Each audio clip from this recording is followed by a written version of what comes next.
तुलसीदास बाबा के अनुसार प्रकृति में रहस्यमयी बातें होती हैं। जैसे नल नील किसी भी वस्तु को यदि छू देते थे तो वह वस्तु इतनी हल्की हो जाती थी कि पानी में नहीं डूबती थी। इसी प्रकार कबीरदास के पुत्र कमाल के शरीर में इस प्रकार की शक्ति थी कि कमाल किसी मुर्दे को भी यदि छू देता था तो वह जिंदा हो जाता था। तो इस प्रकार से प्रकृति में रहस्यमयी बातें हैं।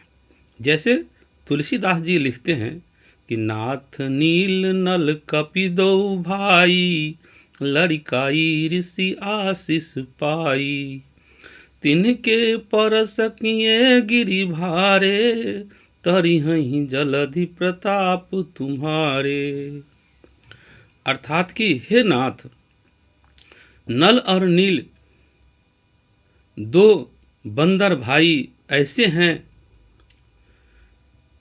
जिनको बचपन में ही ऋषि से आशीर्वाद प्राप्त हुआ है कि वे दोनों यदि पर्वत को भी स्पर्श कर दे तो आपके प्रताप से वे पर्वत भी जल पर तैरने लगेंगे।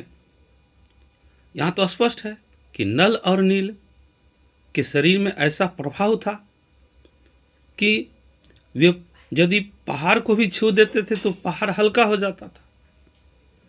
तो दोस्तों, यहाँ समझने की बात है कि रासायनिक संरचना के दृष्टिकोण से शरीर में दिव्य प्रभाव आता है। जितने भी मनुष्य हैं उन सब के रासायनिक संरचना के दृष्टिकोण से कुछ न कुछ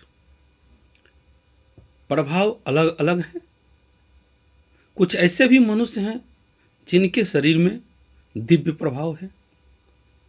जैसे नल नील के शरीर में दिव्य प्रभाव था। ऋषि मुनि यह समझ गए कि भारी से भारी ऋषि को यदि नल नील उठा लेते थे और बच्चे की अवस्था, बचपन की अवस्था, तो ऋषि मुनि को लगा कि आश्चर्यजनक बात कैसे हो रही है।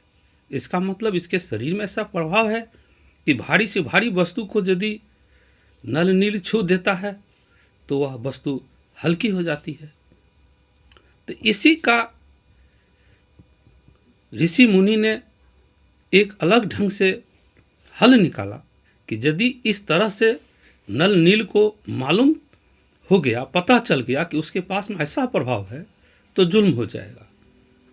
इसलिए ऋषि मुनि ने अपनी बुद्धि से नल नील पर ऐसा प्रभाव डाला ताकि नल नील संयमित रहे। जबकि नल नील के शरीर में पहले से ही यह प्रभाव था। ये बुद्धिजीवी लोग पहले से ही भांप लेते हैं और उसको सही रास्ता दिखा देते हैं। जैसे कमाल के शरीर में भी ऐसी शक्ति थी कि कमाल किसी मुर्दे को छू देता था तो वह मुर्दा जिंदा हो जाता था। तो रविदास जी यह समझ गए कि कमाल के शरीर में ऐसी शक्ति है, परंतु कमाल को यह अहंकार न हो, इसके लिए रविदास जी ने उसे अपने प्रभाव में संभाल लिया, अपने प्रभाव से जोड़ दिया। तो इस तरह से कमाल का अहंकार टूट गया, परंतु वह क्षमता कमाल के शरीर में थी। तो रासायनिक संरचना के दृष्टिकोण से शरीर में प्रभाव में अंतर होता है, यह समझना चाहिए।